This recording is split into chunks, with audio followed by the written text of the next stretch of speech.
Shalom, selamat malam. Kita akan mengikuti, ikut SPK yang pelajaran tentang memiliki hati yang memiliki penuh dengan roh. Memiliki hati yang penuh dengan roh. Apa itu memiliki hati yang penuh roh? Apa itu roh? Mungkin kita akan merasa, kok roh? Padahal kita percaya Yesus. Tapi satu hal kita harus tahu, bahwa Tuhan yang kita sembah adalah Allah Tritunggal. Allah Tritunggal adalah Allah di mana Yesus, itu Allah Tritunggal adalah Bapa, Yesus dan Roh. Ini adalah memiliki hati yang penuh roh. Bagaimana bisa memiliki hati penuh roh?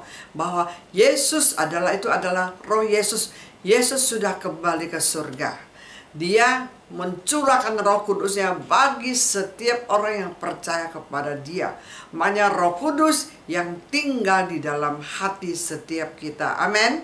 Bukan katanya Tuhan kita tiga, itu bukan ya, supaya kita mengerti Tuhan kita tetap satu, tapi fungsinya tiga. Bapa, Yesus, dan Roh Kudus ya. Jadi sekarang ini adalah zamannya Roh Kudus ya. Roh Kudus yang bekerja semenjak Tuhan Yesus disalibkan, mati, dan dikuburkan 3 hari dan bangkit kembali. Dan dia setelah bangkit dan setelah 40 hari bersama dengan muridnya, dia diangkat ke surga. Dia bilang, aku harus pergi ke Bapa, ke surga, kembali ke surga. Aku pergi, aku akan mengirim penolong bagimu. Yaitu di Yohanes 14 ayat 16 dan 17 saya bacakan. Aku akan minta kepada Bapa, dan Ia akan memberikan kepadamu seorang penolong yang lain, supaya Ia menyertai kamu selama-lamanya, yaitu Roh kebenaran. Dunia tidak dapat menerima Dia, sebab dunia tidak melihat Dia dan tidak mengenal Dia.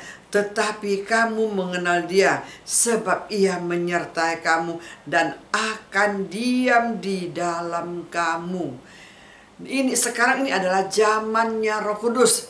Semenjak Tuhan Yesus sudah angkat kembali ke surga sampai hari ini sudah 2020 tahun. Tuhan Roh Kudus yang bekerja di tengah-tengah kita. Setiap orang percaya kepadanya. Pada waktu kita mengaku Tuhan sebagai juru selamat dan percaya kepada Dia, disitulah kita mau terima Dia sebagai juru selamat. Disitulah Roh Kudus dimeteraikan dalam diri kita. Amin. Jadi kita dibaptis dan Roh Kudus dimeteraikan. Jadi Roh Kudus sudah diam di dalam kita. Amin. Apa peranan Roh Kudus dalam diri kita? Tadi di sini bilang, ya, dia bilang dia menyertai kamu dan diam di dalam kamu. Apa peranan Roh Kudus di dalam diri Roh Kudus di dalam setiap orang percaya? Pertama, ada 3 peranan Roh Kudus dalam diri orang percaya. Yang pertama, agar kita tahu kehadiran Kristus yang terus menerus. Kita melihat setelah orang percaya menerima Kristus ya, setelah dibaptis, tiba-tiba hati kita ini akan merasakan kasihnya, akan merasakan dulu yang tidak suka berdoa, tiba-tiba kita mau berdoa. Dulu tidak yang suka ke gereja, tiba-tiba kita merasa pingin ke gereja. Itulah peranan Roh Kudus. Kenapa kita tiba-tiba bisa diubahkan? Karena Roh Kudus sudah mulai meteraikan di dalam diri kita. Amin. Disitulah Roh Kudus mulai bekerja, menjamah, melembutkan hati kita. Yang dulu tuh yang keras, yang jahat, yang penuh dengan ikatan, penuh dengan roh jahat, tiba-tiba bisa diubahkan. Amin. Mulai terasa mengasihi Tuhan, mulai merasa pingin pujian, kok rasanya damai, pingin berdoa, pingin ke gereja. Itulah peranan Roh Kudus. Amin. Kedua, kita melihat ya, yang kedua, agar kita dapat belajar dari Kristus. Dia mau supaya kita belajar dari Kristus. Kita yang melihat di dalam Yohanes 14 ayat 25 dan 26. Semua itu kukatakan kepadamu, aku berada bersama-sama dengan kamu. Tetapi penghibur, yaitu Roh Kudus, yang akan diutus oleh Bapa dalam namaku, dialah yang akan mengajarkan segala sesuatu kepadamu dan akan mengingatkan kamu akan semua yang telah kukatakan kepadamu. Itu peranan. Peranan Roh Kudus di dalam hati kita. Yang kedua adalah Dia akan mengajarkan segala sesuatu. Ya, mengingatkan kepada kita kalau kita sudah dengar firman Tuhan, oh karena kasih Tuhan kita harus mengasihi orang, kalau mengasihi orang harus mengampuni orang. Tiba-tiba dulu yang tidak bisa mengampuni, tiba-tiba hati ini rasa ada belas kasihan, bisa mengampuni suami, bisa mengampuni anak, bisa mengampuni orang di sekeliling kita yang menyakiti kita. Itu peranan Roh Kudus ya. Jadi Dia akan mengajarkan kepada kita tentang kebenaran firman Tuhan ya. Jadi ajarkan kita bisa mengucap syukur, bisa merasakan Tuhan baik, merasakan kita perlu ya untuk berbuat baik kepada orang, memberi bantuan. Itu semua peranan Roh Kudus. Kita tidak sanggup. Kalau kita dulu belum bertobat, kita ini orang yang jahat sekali. Makanya Roh Kudus setelah kita bertobat, setelah kita percaya dibaptis, makanya kenapa setiap orang yang sudah percaya harus segera dibaptis. Setelah dibaptis kita menjadi meteraikan Roh Kudus.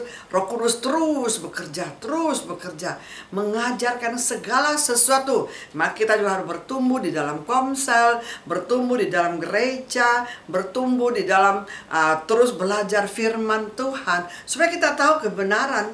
Jadi kita tahu, oh iya, Dia ingatkan kita, oh kamu harus mengampuni, oh kamu tidak boleh iri hati, oh kamu tidak boleh lagi benci, oh kamu tidak boleh kepahitan. Dia akan ingatkan kalau kita dulu kan kepahitan, kesal. Kalau orang jahatin kita, rasanya mau balas gitu ya, kesal lah saya mau balas. Tapi setelah kita mulai Roh Kudus bekerja, kita merasa, ya udahlah nggak usah balas lah, ampunin dia lah. Tuhan Yesus aja ampunin orang yang salib membunuh Dia. Masa kita nggak ampuni orang jahat kepada kita? Tiba-tiba kita diingatkan, diajarkan segala sesuatu. Makanya betapa mulianya Roh Kudus bekerja dalam diri setiap orang percaya. Makanya saudaraku, benar-benar kita yang mengucap syukur. Jadi bisa mengucap syukur. Dulu kalau selalu nggak puas, sedikit-sedikit marah, tidak pernah mengucap syukur. Tapi setelah kita dipenuhi Roh Kudus, ya hati kita ada penuh kasih, ada perubahan. Kita merasa, oh Dia baik ya, terima kasih ya. Dia tahu mengucap syukur. Oh dulu mungkin ya suami kita kasih duit, kasih kurang, kita marah-marah. Setelah kita dipenuhi Roh Kudus, ya kasihan ya suami saya kerja setengah mati, bebannya berat. Jadi dia kasih berapapun saya bisa terima, bisa mengucap syukur. Tiba-tiba rasanya ada damai di hati. Itulah yang Tuhan berikan, katakan, damai yang kuberikan kepadamu tidak sama dengan dunia. Dunia ini kalau lihat ada duit, wah baru ada damai. Tapi kalau kita, walaupun mungkin kita duit nggak seberapa, tapi karena ada kasih Tuhan, ada zaman Roh Kudus, apapun kita terima, walaupun cuma sepiring nasi putih dengan sepotong tempe, kita mengucap syukur. Kita mengucap syukur, tidak komplain, tidak marah-marah. Betapa bahagianya kalau seseorang dipenuhi dengan Roh Kudus. Seseorang sudah menjadi percaya kepada Tuhan. Ada Roh Kudus yang terus mengajarkan di dalam hati kita supaya kita untuk berbuat baik, supaya kita tidak menjahatin orang, supaya kita tidak gampang emosi, supaya kita tidak gampang stres. Kita tahu kita mempunyai Tuhan yang selalu melindungi kita, yang selalu menolong kita, yang selalu memberkati kita. Amin. Makanya Roh Kudus adalah Roh Allah, Roh Yesus yang tinggal di dalam diri kita, yang selalu mengajarkan kepada kita dalam segala sesuatu supaya kita hidup benar, supaya kita tidak salah jalan, supaya kita tidak berdosa kepada Tuhan. Amin. Kalau tidak diingatkan Roh Kudus, kita bisa salah jalan. Kita bisa, kalau kita tidak penuh Roh Kudus terus menerus, kita bisa kembali kepada dulu kita yang jahat, yang suka suka marah-marah, kepahitan, benci, tidak mengampuni, tidak ada kasih, itu orang lama yang belum bertobat. Nah, kita lihat lagi peranan ketiga apa? Agar kita dapat menyaksikan kuasa kerajaan Allah. Betapa dahsyatnya Roh Kudus bekerja. Setiap kita diberi kuasa. Di sini bilang peranan Roh Kudus yang ketiga yaitu agar kita dapat menyaksikan kuasa kerajaan Allah. Mari kita baca Kisah Para Rasul pasal 1 ayat 8. Tetapi kamu akan menerima kuasa kalau Roh Kudus turun ke atasmu, dan kamu akan menjadi saksiku di Yerusalem dan di seluruh Yudea dan Samaria dan sampai ke ujung bumi. Bayangkan betapa dahsyatnya Roh Allah, Roh Yesus yang tinggal di dalam hati kita setelah kita percaya. Diberi kuasa loh. Kita di anak-anaknya loh. Sudah ditebus dengan darah, dibeli dengan lunas. Karena kita dulu manusia berdosa. Setelah kita percaya, dosa kita disucikan dengan darahnya. Setelah itu diberikan kuasa. Bayangkan aja. Kuasa untuk menginjak kalajengking. Kuasa untuk menyembuhkan penyakit. Karena penyakit banyak dari iblis. Kuasa untuk menghancurkan pekerjaan-pekerjaan iblis. Karena dalam dunia ini begitu banyak roh jahat. Kita nggak kelihatan. Tapi setelah kita percaya Tuhan Yesus, kita sudah ada kuasa untuk mengusir roh jahat yang mengganggu hidup kita. Amin. Makanya kita harus memakai kuasa Tuhan. Tapi hari ini saya tidak lebih lagi karena saya cuma terangin tentang peranan Roh Kudus ya. Bagaimana memiliki hati yang penuh roh, bahwa kita orang Kristen tidak boleh takut iblis. Kita ada kuasa untuk mengusir setan-setan, setan penyakit, setan perpecahan, setan macam-macam setan ya, setan iri hati, iblis, semua yang selalu kita ada kuasa untuk mengusir dia keluar dari kehidupan kita, dan juga menjadi saksi di Yerusalem dan seluruh Yudea, Samaria sampai ke ujung bumi. Maksudnya seseorang dipenuhi Roh Kudus, kita ini menjadi berani seperti murid Yesus. Setelah dipenuhi Roh Kudus seperti Petrus, sebelum penuh Roh Kudus dia begitu takut. Waktu bilang, oh kamu ini ikut Yesus ya, kamu ini murid Yesus. Bilang bukan. 3 kali dia menyangkal Yesus.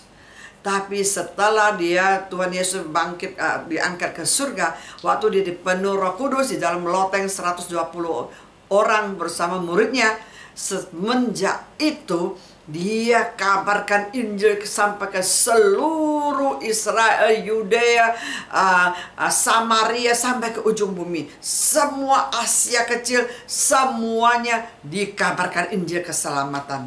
Bersaksi untuk kemuliaan Tuhan.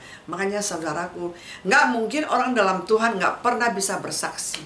Saya dulu orang yang paling nggak suka bersaksi. Kalau bilang dulu belum bertobat, bilang Yesus, saya merasa malu. Tapi setelah saya dipenuhi Roh Kudus, saya tidak malu-malu, ke gang, ke manapun, ke pasar, saya bersaksi. Rasanya hati ini kalau nggak bersaksi untuk Tuhan, ketemu jiwa-jiwa baru yang belum mengenal Tuhan, mungkin dia sakit lah, mungkin dia ada masalah, saya bersaksi, kamu harus percaya Yesus, kamu jangan takut, kamu percaya Tuhan Yesus Maha Kuasa, Dia mencipta langit, bumi dan seisi dunia, Dia itu yang berkuasa atas hidup kita, Dia yang memberi nafas hidup kepada kita, Dia yang menyelamatkan kita. Jadi kita terus bersaksi untuk kerajaan Allah, untuk menyelamatkan orang. Ini mulut ini kalau nggak ngomong rasanya gimana ya? Rasanya seperti apa? Seperti air mendidih gitu, nggak bisa diem. Kalau bersaksi bisa berjam-jam, seperti lebih lama dari orang khotbah. Saksi pengalaman hidup dulu saya gimana, sakit lumpuh 1 tahun lebih, nggak bisa jalan, dengan iman, dengan doa terus berseru kepada Tuhan, akhirnya saya bisa sembuh. Jadi bersaksi pasti ada perubahan. Nggak mungkin Antar anak ke sekolah bisa bersaksi. Ke pasar belanja, ketemu orang bisa bersaksi. Tetangga ada masalah, kita bisa bersaksi dan doakan dia. Itulah yang Tuhan mau. Semua kuasa yang dia berikan kepada kita bukan untuk dikubur, ingat-ingat.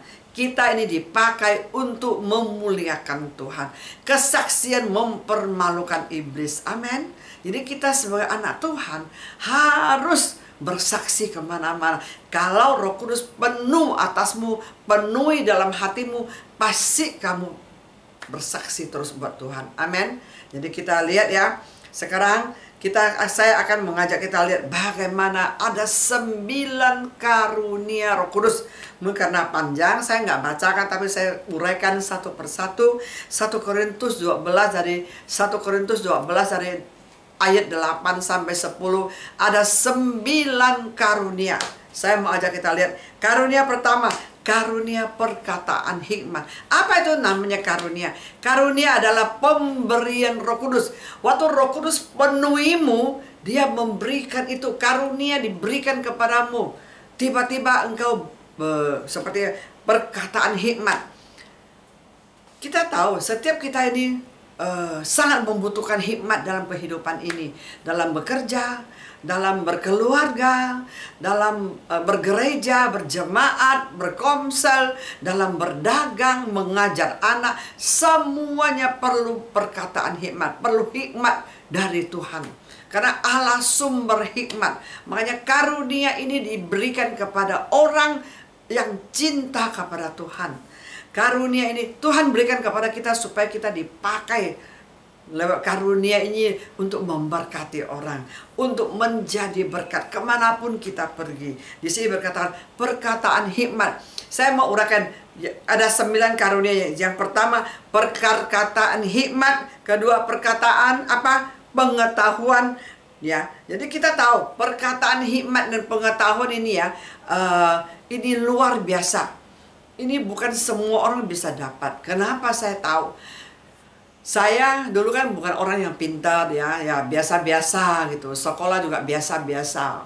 Tapi setelah saya dipenuhi Roh Kudus, saya merasakan saya sangat berhikmat dan penuh hikmat Tuhan gitu. Saya kadang menyesal kenapa dulu sebelum saya bertobat, saya banyak melakukan kesalahan yang bodoh. Saya merasakan diri saya bodoh dulu bertobat. Kenapa bisa bodoh? Karena kita punya pikiran, akal budi kita diikat roh jahat. Jadi mata rohani tertutup. Jadi banyak hal kita tidak ngerti, tidak tahu. Setelah kita dipenuhi Roh Kudus, kita baru tahu hikmat dan pengetahuan yang Tuhan siapkan bagi kita itu begitu besar. Saya kan mempunyai bahasa, dulu kan tidak suka bahasa Indonesia, tidak terlalu lancar bahasa Indonesia. Kalau ngomong bahasa Indonesia saya bisa terbalik-balik susun kalimatnya. Tapi pada waktu setelah saya bertobat, saya merasa saya Tuhan panggilan melayani Tuhan. Saya merasa saya kekurangan dalam hikmat. Suatu hari saya baca firman, berarti Tuhan karunia, Tuhan hikmat, pengetahuan. Saya tiap hari tumpang tangan doa dalam nama Yesus. Saya anak pintar, saya penuh hikmat Allah, penuh pengetahuan. Apalagi bahasa perlu bahasa Mandarin. Saya belajar, bukan cuma belajar, saya juga berdoa dengan iman ya. Maka kan ada karunia iman juga. Saya berdoa dengan iman bahwa hikmat Allah, sumber hikmat Tuhan berikan kepada saya. Padahal bahasa Mandarin saya bukan sekolah banyak juga ya, sekolah kelas 2 ya Mandarin. Tapi sekarang Alkitab 80% ya, 80-90% saya bisa membaca bahasa Mandarinnya dan bisa terjemahkan ke bahasa itu pengetahuan yang Tuhan berikan kepada saya ya. Dan hikmat Allah juga banyak Tuhan berikan kepada saya. Cuma mungkin ya saya nggak bisa uraikan begitu banyak. Yang tidak akan saya lupa satu hal. Dulu kan papi suami saya yang meninggal itu, dia kan seorang dokter kandungan. Ya, pada waktu saya selalu dampingin dia operasi. Suatu hari saya lagi tunggu di ruang tunggu di operasi, tiba-tiba dia sampaikan kepada saya, tunggu di ruang operasi, tiba-tiba ada satu orang, satu ibu-ibu ngoceh-ngoceh, marah-marah. Terlalu ini rumah sakit katanya. Udah saya setengah mati datang. Masa mau operasi malam-malam, mau tambah 25%. Saya bilang, kenapa Bu? Dia bilang, iya, menantu saya tuh sakit katanya, kista. Langsung bawa dengan ambulan ke rumah sakit. Sekarang bilang langsung operasi. Hah? Kista? Saya bilang, tiba-tiba itu hikmat datang gitu loh. Tiba-tiba, saya juga nggak pikir, itu setahu saya kista nggak sakit, Bu. Dia bilang, iya dia sakit sampai nggak bisa berdiri, meraung-raung katanya. Sampai saya pakai ambulan kirim ke rumah sakit katanya. Dokter bilang katanya ini kistanya itu harus segera diangkat. Mau tambah 25% lagi. Saya sudah kekurangan uang, mau tambah 25% gimana? Saya bilang, Bu, jangan-jangan salah diagnosa. Saya bilang gitu. Tiba-tiba nggak tahu itu hikmat dari mana. Dia bilang, iya, benar ya. Ya, setahu saya jangan-jangan usus buntu. Kalau yang setahu saya kista nggak sakit, jarang kista sakit. Kebanyakan usus buntu yang sakit mendadak begitu. Dia bilang, iya, saya coba cari dokter katanya. Dia lagi cari dokternya sampai saya kaget. Dia cari dokter, tiba-tiba saya nggak enak gitu loh. Kok bawel banget, kok sembarang ngomong. Ya jangan-jangan kalau sedang tidak benar saya bisa dimarahin gitu loh. Tiba-tiba saya lagi tunggu di luar, memang suami lagi juga operasi orang. Tiba-tiba suami nyeletuk, udah setelah dia keluar, aduh, dia bilang kacau nih ya satu dokter. Dia bilang, kenapa? Itu kacau katanya. Itu salah diagnosa, itu usus buntu, dibilangnya kista katanya. Sekarang panggil dokter lagi, dokter bedah lagi datang untuk jadi 2 dokter. Sampai saya kaget. Apa yang saya ngomong, karena kita sama-sama ruangan, mereka juga sama-sama operasi, ya suami juga operasi, jadi satu ruangan di situ. Jadi dia tahu pas jamnya juga sama. Aduh Tuhan, saya bilang, aduh, sampai saya nggak enak. Saya bilang, aduh tadi saya memang bilang sama ibunya bahwa jangan-jangan usus buntu, berarti benar ya Pia. Dia bilang, iya usus buntu. Sekarang lagi telepon dokter bedah datang katanya. Tahu-tahu bukan yang sakit tuh bukan kistanya, usus buntunya katanya. Jadi itulah saudaraku. Kadang kalanya kalau Roh Kudus penuhi kita, banyak hal kita tidak tahu, dia bisa ingatkan kita, bisa kasih tahu. Makanya kita menjadi orang yang berhikmat.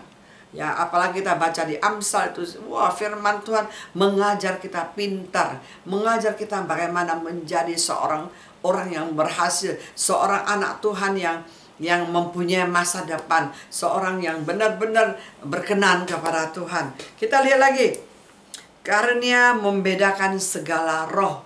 Kita tahu dalam dunia ini banyak roh. Kita tidak tahu tidak bisa melihat roh itu. Tapi dalam firman Tuhan berkata di dalam dunia ini banyak roh jahat. Tapi Tuhan berikan kita kepekaan untuk membedakan roh. Tujuannya untuk apa? Untuk kita perangin musuh kita, supaya kita tahu bisa doakan orang ini terikat dengan roh apa. Amin. Makanya semua yang Tuhan berikan kepada kita semua ada maksudnya. Untuk karunia ini diberikan kepada kita untuk memberkati tubuh Kristus yang lain. Amin. Karena sekarang kita banyak ikatan, apalagi gereja kita begitu banyak ikatan-ikatan, terikat dengan roh kerasukan, roh nenek moyang, roh sihir, roh dukun, roh santet, roh apa sih semuanya, roh kematian orang tuanya itu juga bisa mengikat dia. Begitu mengerikan. Tapi satu hal, Tuhan memberikan kita kepekaan untuk supaya kita perangin, usir tuh roh jahat itu. Ya, dulu saya pernah ingat, kita pernah kadang-kadang jemaat kan ada juga yang juga yang mau coba uji kita gitu loh ya. Pernah sekali saya pernah disuruh diajak pergi doakan orang yang rumahnya katanya ada setan. Waktu doakan dia nggak mau ngomong, dia bilang, Bu masuk, silakan masuk, doakan rumah saya. Tapi saya waktu nyembah, saya kok masuk, kok merasakan di sebelah masuk kamarnya, sebelah kiri ada satu kamar itu, saya kok merasakan di situ ada roh jahat gitu loh. Tapi dia nggak ngomong, dia cuma bilang setelah selesai doa, tadi Ibu Soeng dapatnya apa katanya. Tadi ibu saya lihat iblis itu roh setan yang ngumpet di mana. Jadi begitu diuji-uji. Saya juga cuma bilang ya, saya kok merasakan kamar yang satu itu kok merasakan itu roh jahat apa? Ada roh jahat di situ di kamar ngumpet roh jahatnya. Dia baru cerita. Oh iya benar kamar itu, karena kamar itu ada dulu pernah ada altarnya, pernah sembah-sembah di kamar itu. Makanya itu kalau kita nggak peka kita nggak tahu, karena dia kadang-kadang kan dia nggak mau ngomong tapi dalam roh kita merasakan. Kayak sekarang kita jabat dengan orang, kadang kita nggak tahu dia ini siapa, kita cuma jabat tangan, cuma lihat mukanya, kadang tiba-tiba Roh Kudus bisa bicara tentang dia gitu loh. Nah, itu kepekaan. Jadi setiap orang yang dipenuhi Roh Kudus pasti diberi kepekaan. Tujuannya untuk mendoakan orang, memerangi musuh-musuh. Kan roh jahat banyak ya, bermacam-macam roh jahat. Makanya kita harus mengucap syukur mempunyai Roh Kudus. Makanya harus terus kepenuhan Roh Kudus. Penuh Roh Kudus. Kalau kita kepenuh Roh Kudus akan terus yang bekerja di dalam diri kita. Ya, kita nggak boleh kering rohani, harus dekat dengan Tuhan. Ya, supaya kita makin peka. Yang keempat adalah karunia nubuat. Kita tahu apa itu nubuat. Karunia nubuat adalah bagian dari karunia kenabian. Ya, bagian ini awalnya, tahapnya gitu loh. Setiap kita Tuhan bilang kejarlah nubuat, ya, karena nubuat itu untuk membangun tubuh Kristus yang lain. Lewat nubuat orang dipulihkan, lewat nubuat orang diberkati. Jadi kita harus melatih diri. Nubuat adalah Roh Kudus bicara di dalam hati kita, ya, di dalam intuisi kita, di dalam hati kita. Kita tiba-tiba kita tidak tahu, kita nyembah-nyembah, tiba-tiba Tuhan berkatakan satu kata. Mungkin dia bilang khawatir, satu kata. Tiba-tiba kita dekatin, mungkin di saudara kita di Komsel. Tadi Tuhan bicara saya bahwa kamu khawatir. Ya, saya mau doakanmu, jangan khawatir. Tuhan besertamu. Jangan khawatir akan masa depanmu, jangan khawatir usahamu, jangan khawatir. Kita bisa langsung nubuat buat dia. Orang akan dikuatkan, sangat dikuatkan. Tapi nubuat perlu dilatih. Itu juga salah satu bagian kepekaan. Tapi ini selalu Tuhan langsung kasih apa sih? Kasih kayaknya kasih sesuatu yang jelas gitu, perkataan yang jelas. Sekarang saya tiba-tiba saya lagi doain orang. Tiba-tiba pernah sekali saya pergi ke Mangga 2. Lagi saya nyembah-nyembah, saya bahasa roh, saya datang. Tuhan, saya di tempat ini kan temani anak saya belanja. Saya nggak ada, saya jarang ke mall, saya jarang ke belanja. Cuma waktu itu ditemani, hati saya pikir, Tuhan, lu pertemukan siapa yang harus saya doakan. Saya bilang, pada waktu saya doa kok rasanya belum ketemu. Tiba-tiba anak saya beli stand, beli baju, lagi milih baju. Perempuan yang jaga stand. Tiba-tiba saya liatin dia, Tuhan, dia ada apa? Saya cuma tanya, bilang, Roh Kudus, ini cewek ini ada apa? Setelah saya langsung dia kasih satu memberitahu di hati saya bahwa dia begini. Saya nyamperin cewek ini, saya bilang, Dek, lagi mikirin pacar dia. Saya langsung tanya dia. Saya bilang, jangan bimbang, Dek. Dia melihatin saya, dia kayak kaget gitu. Dia kayak seperti orang shock gitu, kaget tuh. Saya nggak ada angkanya. Saya bilang, Tuhan bilang sama saya, Tuhanku bilang waktu saya melihat kamu jangan bimbang. Ya, kamu lagi pilih antara A dan B. Saya Tuhan nggak kasih nama. Cuma dia lagi bimbang mau pilih mana cowok yang benar-benar akan dia menjadi pacarnya. Dia lagi bimbang. Tuhan bilang nggak usah bimbang. Yang sekarang kamu merasakan damai bicara dengan dia. Dia sekarang perhatikan kamu. Itulah kamu pilih itu. Dia sampai melompat. Ibu kok tahu, Bu? Ibu kok tahu, Bu? Katanya. Ibu kok tahu? Saya bilang, makanya, Dek, saya sih percaya Isa. Makanya saudara, adik mesti doa kepada Isa. Tadi saya lihat adik, saya langsung hati tanya, Tuhan, kamu ada masalah apa? Ya, Tuhanku bilang bahwa kamu lagi bimbang mau milih nggak tahu A atau B. Cowoknya itu. Tuhan ingatin kamu. Dia sampai terkagum-kagum. Ya, itulah bilang, Isa kita maha kuasa. Apapun lu berdoa kepada dia. Dia akan beritahu kepada kita mana pacar yang cocok yang buat kamu. Kamu doa dah ya. Tanya Tuhan ya, banyak doa ya. Isa kita ya.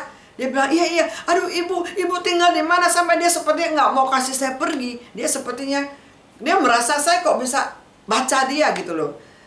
Itulah dahsyatnya Roh Kudus. Amin. Kita jangan merasa saya tidak bisa. Ini perlu jam terbang. Perlu banyak melatih diri. Saya suka melatih. Kan tiba-tiba saya duduk di dalam kamar. Saya tiba-tiba doa nyembah-nyembah. Tiba-tiba saya ucapkan pengerja A, pengerja B, pengerja C, pengerja D. Tuhan, di mereka ada apa Tuhan? Ada masalah apa? Tiba-tiba kadang Tuhan bisa bicara. Oh, yang C itu dia lagi begini. Oh, yang ini lagi begini. Oh, dia lagi sekarang di rumahnya terus berantem. Langsung saya doain terus. Kadang kalau ketemu, saya tanyain. Makanya saudaraku, itulah karunia Roh Kudus itu dahsyat banget, ya. Kalau ini terus kita tingkatkan terus, atau bisa menjadi kenabian, ya. Bisa Tuhan bicara. Tapi saya juga banyak ngalamin Tuhan bicara. Ini gereja ada juga 2 orang nubuat buat saya. Nabi dari Malaysia, dari Taiwan, dari mana Nabi, ada 3-4 Nabi nubuat bahwa Tuhan memanggil saya untuk membangun gereja. Itu nubuat belum terjadi, Tuhan sudah kasih tahu. Aku melihat badanmu berkotak-kotak. Dari Taiwan nubuat buat saya. Ibu, Tuhan bilang dia memanggil dan memilihmu untuk membangun gerejanya. Saya lihat badanmu berkotak-kotak. Saya tanya, Tuhan apa? Untuk dia membangun banyak gerejaku. Makanya saudaraku, pada waktu dia nubuat ke saya, 5 tahun kemudian itu terjadi gereja. Gereja Abelab Jamblang berdiri. Tapi dengan pergumulan, karena waktu itu dia nubuat kepada saya masih belum bisa bahasa Indonesia lancar. Ngomong masih pelet-pelet, salah-salah.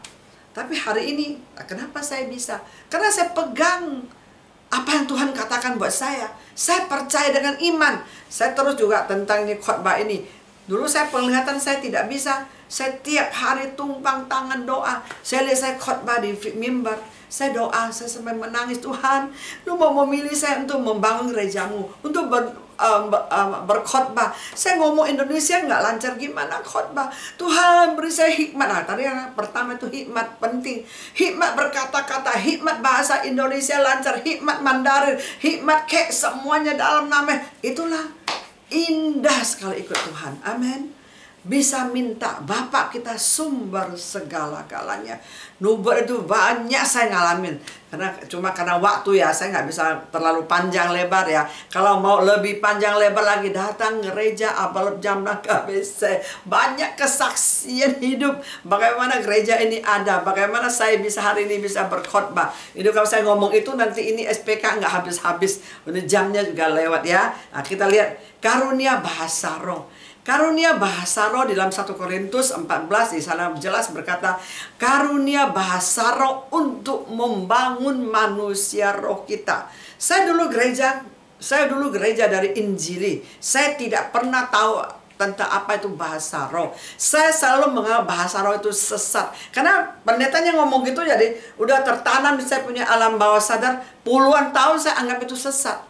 Makanya saya ikut Tuhan nggak pernah ada kuasa, tidak bisa bertobat. Ke gereja cuma ikut-ikutan, Kristen KTP, tidak pernah bertobat. Siapa yang udah dibaptis masih pergi cari cari peramal, cari dapat nomor buntut, pergi judi. Itu mana ada kuasa, nggak bisa.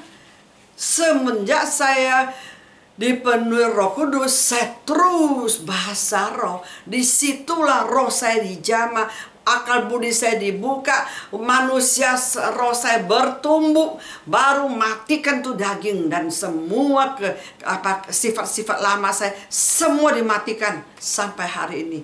Makanya saudaraku, kalau kita ikut Tuhan, kalau tidak bahasa roh, kita tidak menyembah dalam roh, terus berbahasa roh, itu jangan takut. Jangan percaya bilang sesat. Dia ngomong dia yang sesat, kita jangan percaya dia. Ya, jadi kita harus percaya firman Tuhan. Firman Tuhan bilang, karunia Roh Kudus ini Tuhan sudah berikan kepada kita. Ini pekerjaan Roh Kudus. Tapi satu hal saya mau ingatkan, untuk supaya kita mendapatkan karunia Roh Kudus, harus kita rindu. Ya, rindu, terus rindu. Saya rindu 2 tahun saya baru dapat bahasa roh. Kenapa? Karena saya punya pikiran sudah terintimidasi ya.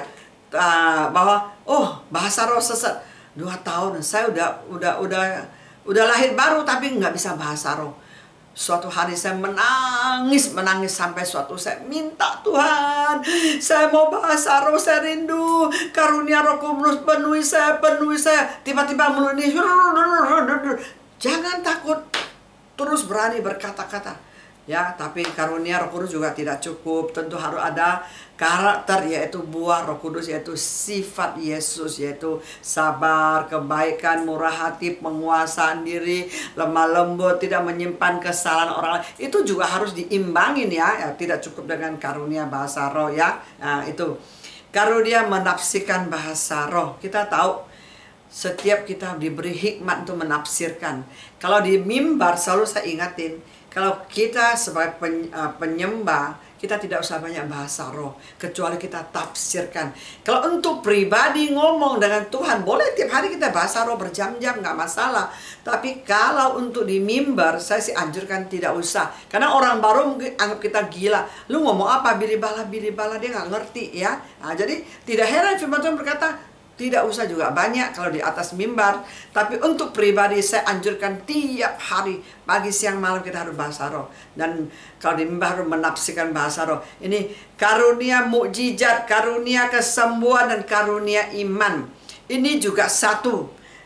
Dia tahu, mukjizat bisa terjadi karena iman ya. Kesembuhan bisa terjadi karena iman. Jadi mukjizat, kesembuhan, iman itu adalah satu, sepaket punya. Tidak bisa dipisahkan. Kamu mengalami mukjizat pasti mempunyai iman. Amin. Kamu mengalami kesembuhan pasti mempunyai iman ya. Mukjizat banyak hal, mungkin sembuh dari penyakit. Apa yang mukjizat? Yang tidak mungkin bagi manusia, tapi mungkin bagi Tuhan. Seperti kaki saya. Tuhan, dokter bilang, ini mesti diamputasi, ini mesti nanti bisa menjadi kanker. Aku tolak dalam nama Yesus. Aku percaya Tuhan sembuhkan saya sempurna. Sampai hari ini 20 tahun lebih, coba lihat mukjizat terjadi atas saya. Yang tidak mungkin tapi mungkin bagi Tuhan. Amin. Mungkin yang orang seperti orang ngalamin beli rumah lah, itu juga bisa ngalami mukjizat dengan doa, dengan iman. Kalau Tuhan mau kasih, walaupun uangnya sedikit, tiba-tiba kalau dia doa, minta terus doa, Tuhan bisa gerakan orang untuk menolong dia, akhirnya dapat rumah itu. Ya sama, mukjizat itu apa yang tidak mungkin bagi manusia tapi mungkin bagi Tuhan. Kalau kesembuhan kita juga tahu ya, kalau penyakit kesembuhan ini banyak orang disembuhkan lewat mukjizat, lewat iman dia. Seperti penyakit. Makanya ini sampai hari ini 9 karunia ini tetap berfungsi bagi setiap orang yang sungguh-sungguh penuh dengan Roh Kudus, yang sungguh-sungguh mencari Roh Kudus ya. Jadi saya mau ajak kita lihat bagaimana bahasa roh ini. Bahasa roh adalah tanda-tanda dipenuhi Roh Kudus, tanda-tanda ya. Jadi kita lihat Lukas 11 ayat 13. Jadi jika kamu yang jahat tahu memberi pemberian yang baik kepada anak-anakmu, apalagi Bapakmu di surga, Ia akan memberikan Roh Kudus kepada mereka yang meminta kepadanya. Makanya kita jangan keras hati, kita selalu rindu Roh Kudus, penuhi saya Roh Kudus. Seperti saya dulu, waktu saya tiap hari saya berdoa sampai saya dapat bahasa roh ya. Biar hari ini saya mau kita benar-benar mengerti tentang bagaimana memiliki hati yang penuh roh, dan peranannya dan kuasanya, dan bagaimana karunia-Nya bekerja dalam diri kita. Mungkin saya mau ajak kita, mari kita berbahasa roh ya. Mari kita menyembah Tuhan berbahasa roh. Kita mungkin ya sebentar lah, nggak lama-lama ya. Kita mungkin setengah menit lah ya, karena mungkin ini online nggak bisa lama-lama. Saya mau ajak kita bagaimana meminta dengan bahasa roh. Kalau di rumah kamu waktu ikut ini online SPK ini, kita bisa praktek gitu loh ya. Kita nyanyi dulu, nyembah dulu ya. Roh Kudus, Kau hadir di sini. Roh Kudus, ku mengasihimu. Kau lembut, kau manis, kaulah penghiburku, penolongku, diutus Bapakku. Ku buka hati untuk Roh-Mu Tuhan. Ku buka hati menyembah-Mu Yesus. Jamahlah kami, penuhi kami dengan Allah Maha Allah tinggi, dengan kuasa Allah Maha tinggi.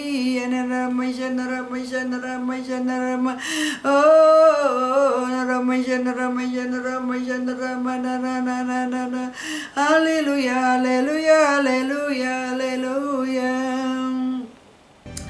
Roh Kudus penuhi kami, Roh Kudus penuhi setiap anak-anak-Mu yang mendengarkan firman hari ini Tuhan.